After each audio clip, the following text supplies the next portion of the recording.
ಕನ್ನಡ ಕೊರಳು. ಜಗಜ್ಯೋತಿ ಬಸವಣ್ಣ. ಬಸವಣ್ಣನವರ ಸಮಾಜ ಸುಧಾರಣೆ ಕಾರಣಗಳು ಮತ್ತು ಪರಿಣಾಮಗಳು. ವಿಮರ್ಶಾತ್ಮಕ ಪ್ರಬಂಧ ಅಥವಾ ಭಾಷಣ. ಭಾರತದ ಸಮಾಜ ಚರಿತ್ರೆಯಲ್ಲಿ 12ನೇ ಶತಮಾನ ಒಂದು ಮಹತ್ವದ ತಿರುವಿನ ಕಾಲ. ಆ ಕಾಲಘಟ್ಟದಲ್ಲಿ ಕರ್ನಾಟಕದಲ್ಲಿ ಉದಿಸಿದ ಮಹಾನ್ ಸಮಾಜ ಸುಧಾರಕ ಬಸವಣ್ಣ ಅವರು ಕೇವಲ ಧಾರ್ಮಿಕ ನಾಯಕನಷ್ಟೇ ಅಲ್ಲ, ಸಮಾಜದ ಮೂಲಭೂತ ಸಮಸ್ಯೆಗಳಿಗೆ ಸವಾಲು ಹಾಕಿದ ಕ್ರಾಂತಿಕಾರಿ ಚಿಂತಕರಾಗಿದ್ದರು. ಅವರ ಸಮಾಜ ಸುಧಾರಣೆ ಯಾಕೆ ಅಗತ್ಯವಾಯಿತು, ಅದರಿಂದ ಸಮಾಜಕ್ಕೆ ಏನು ಲಾಭ ಹಾನಿಗಳಾದವು ಎಂಬುದನ್ನು ವಿಮರ್ಶಾತ್ಮಕವಾಗಿ ಪರಿಶೀಲಿಸುವುದು ಅತ್ಯಂತ ಅವಶ್ಯಕ. ಸಮಾಜ ಸುಧಾರಣೆಗೆ ಕಾರಣಗಳು. 1. ಜಾತಿ ವ್ಯವಸ್ಥೆಯ ಕಠೋರತೆ. ಬಸವಣ್ಣನ ಕಾಲದಲ್ಲಿ ಜಾತಿ ವ್ಯವಸ್ಥೆ ಅತ್ಯಂತ ಕಠಿಣವಾಗಿತ್ತು. ಜನ್ಮದ ಆಧಾರದ ಮೇಲೆ ಮನುಷ್ಯನ ಮೌಲ್ಯ ನಿರ್ಧಾರವಾಗುತ್ತಿತ್ತು.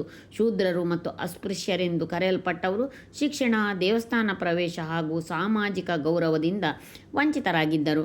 ಈ ಅಸಮಾನತೆ ಬಸವಣ್ಣನ ಮನಸ್ಸನ್ನು ಆಳವಾಗಿ ಕಾಡಿತು. ಜನ್ಮದಿಂದಲ್ಲ, ಕಾಯಕದಿಂದ ಮನುಷ್ಯ ದೊಡ್ಡವನು ಎಂಬ ಚಿಂತನೆ ಅವರಿಗೆ ಸುಧಾರಣೆಯ ದಾರಿಯನ್ನು ತೆರೆದಿತ್ತು.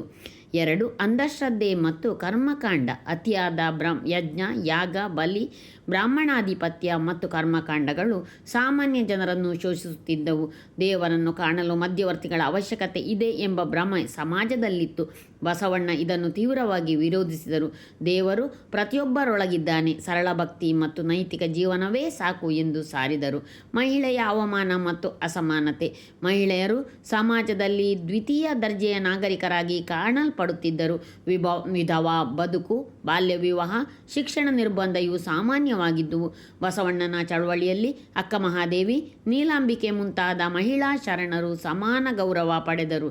ಇದು ಆ ಕಾಲಕ್ಕೆ ಅತ್ಯಂತ ಕ್ರಾಂತಿಕಾರಕ ಹೆಜ್ಜೆ. 4. ರಾಜಕೀಯ ಸಾಮಾಜಿಕ ಅನ್ಯಾಯ. ಕರ್ನಾಟಕದ ಆಡಳಿತ ವ್ಯವಸ್ಥೆಯಲ್ಲಿ ಅಧಿಕಾರಿಗಳು ಮತ್ತು ಧರ್ಮಗುರುಗಳು ಕೈ ಜೋಡಿಸಿ ಜನರನ್ನು ಶೋಷಿಸುತ್ತಿದ್ದರು. ಈ ಅನ್ಯಾಯದ ವಿರುದ್ಧ ಬಸವಣ್ಣನ ಚಿಂತನೆ ಮಾನವ ಗೌರವವನ್ನು ಕೇಂದ್ರವಾಗಿಸಿಕೊಂಡಿತು. ಬಸವಣ್ಣನ ಸಮಾಜ ಸುಧಾರಣೆಯ ತತ್ವಗಳು. ಬಸವಣ್ಣನ ಸಮಾಜ ಸುಧಾರಣೆ ಕೆಲವು ಮೂಲ ತತ್ವಗಳ ಮೇಲೆ ನಿಂತಿತ್ತು. ಕಾಯಕವೇ ಕೈಲಾಸ, ಶ್ರಮಕ್ಕೆ ಗೌರವ, ದಾಸೋಹ, ಹಂಚಿಕೆ ಮತ್ತು ಸಾಮಾಜಿಕ ನ್ಯಾಯ. ವಚನ ಸಾಹಿತ್ಯ. ಸರಳ ಭಾಷೆಯಲ್ಲಿ ಸತ್ಯ ಸಾರಣೆ, ಲಿಂಗಧಾರಣೆ, ವೈಯಕ್ತಿಕ ಭಕ್ತಿ, ಮಧ್ಯವರ್ತಿ ಇಲ್ಲ, ಅನುಭವ ಮಂಟಪ, ಮುಕ್ತ ಚಿಂತನೆ ಮತ್ತು ಸಮಾನ ಸಂವಾದ. ಸಮಾಜದ ಮೇಲೆ ಉಂಟಾದ ಪರಿಣಾಮಗಳು. ಸಕಾರಾತ್ಮಕ ಪರಿಣಾಮಗಳು. ಸಮಾನತೆಯ ಚಿಂತನೆ ಜಾತಿ, ಲಿಂಗ, ವೃತ್ತಿ ಭೇದಗಳ ವಿರುದ್ಧ ಶಕ್ತಿಶಾಲಿ ಧ್ವನಿ ಮೂಡಿಸಿತು. ವಚನ ಸಾಹಿತ್ಯದ ಉದಯ. ಕನ್ನಡ ಸಾಹಿತ್ಯಕ್ಕೆ ಹೊಸ ದಿಕ್ಕು ದೊರಕಿತು. ಜನ ಭಾಷೆಯಲ್ಲಿ ತತ್ವಚಿಂತನೆ ಬೆಳೆಯಿತು. ಶ್ರಮಕ್ಕೆ ಗೌರವ. ಕೆಲಸ ಮಾಡುವ ಪ್ರತಿಯೊಬ್ಬರೂ ಗೌರವಕ್ಕೆ ಪಾತ್ರರಾಗಬೇಕೆಂಬ ಮೌಲ್ಯ ಬೇರೂರಿತು. ಮಹಿಳಾ ಸಬಲೀಕರಣ. ಮಹಿಳೆಯರಿಗೆ ಧಾರ್ಮಿಕ ಮತ್ತು ಸಾಮಾಜಿಕ ವೇದಿಕೆ ದೊರಕಿತು. ನಕಾರಾತ್ಮಕ ಅಥವಾ ವಿಮರ್ಶಾತ್ಮಕ ಅಂಶಗಳು. ತೀವ್ರ ವಿರೋಧ. ಪರಂಪರಾವಾದಿಗಳಿಂದ ಕಠಿಣ ಪ್ರತಿರೋಧ ಎದುರಾಯಿತು. ಇದರಿಂದ ಸಂಘರ್ಷಗಳು ಉಂಟಾದವು. ಕಲ್ಯಾಣ ಕ್ರಾಂತಿ ವಿಫಲತೆ. ಬ್ರಾಹ್ಮಣ ಶರಣ ಸಂಘರ್ಷದಿಂದ ಬಸವಣ್ಣನ ಚಳುವಳಿ ರಾಜಕೀಯ ಬೆಂಬಲ ಕಳೆದುಕೊಂಡಿತು. ಸಂಪೂರ್ಣ ಬದಲಾವಣೆ ಸಾಧ್ಯವಾಗಲಿಲ್ಲ. ಜಾತಿ ವ್ಯವಸ್ಥೆ ಸಂಪೂರ್ಣವಾಗಿ ನಿರ್ಮೂಲನವಾಗಲಿಲ್ಲ. ಕೆಲ ತತ್ವಗಳು ಕಾಲಕ್ರಮೇಣ ಸಂಸ್ಥಾತ್ಮಕವಾಯಿತು. ವಿಮರ್ಶಾತ್ಮಕ ಮೌಲ್ಯಮಾಪನ. ಬಸವಣ್ಣನವರ ಸಮಾಜ ಸುಧಾರಣೆ ಸಂಪೂರ್ಣವಾಗಿ ಯಶಸ್ವಿಯಾಗಿದೆ ಎಂದು ಹೇಳಲು ಸಾಧ್ಯವಿಲ್ಲ. ಆದರೆ ಅವರು ಬಿತ್ತಿದ ಚಿಂತನೆಯ ಬೀಜಗಳು ಇಂದಿಗೂ ಜೀವಂತವಾಗಿದೆ. ಅವರ ಹೋರಾಟ ತಾತ್ಕಾಲಿಕವಾಗಿ ಸೋತಂತೆ ಕಂಡರೂ ದೀರ್ಘಕಾಲೀನ ಭಾರತೀಯ ಸಮಾಜದ ಚಿಂತನೆಗೆ ಆಳವಾದ ಪ್ರಭಾವ ಬೀರಿದೆ.